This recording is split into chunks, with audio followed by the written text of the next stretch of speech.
My name is Ianthe Jackson, and I make embroideries on woven panels. First, I create the panels usually with white, almost like making a piece of fabric paper.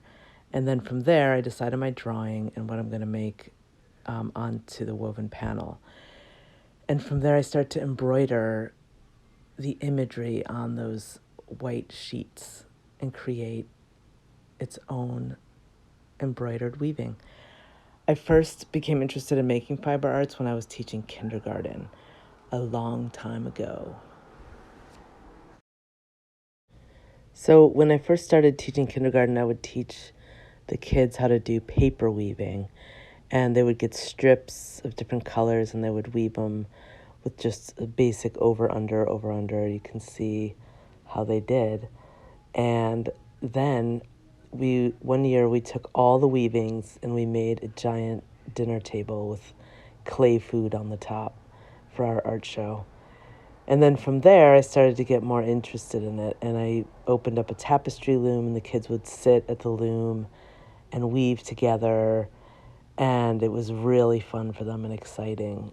And you can see here, and they would get them all mixed up. And then by third grade, I started giving them cardboard looms, which they would weave these images on. This is an example one that I made for them.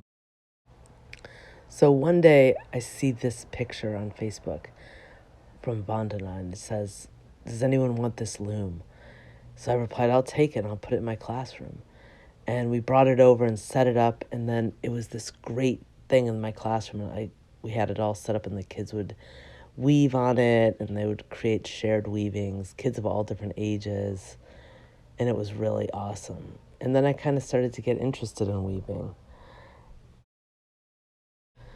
So right before the pandemic, me and Vandana got together and decided to warp this loom and make 2 very big panels for each of us. And then the pandemic hit, so I took my weaving and I started stitching all through the pandemic. And that's where I came up with fire for this show. And these are other little pieces that I started to weave on smaller looms, Cricut looms. And these are all my weavings, or most of the ones I still have, all put together. Thank you for watching.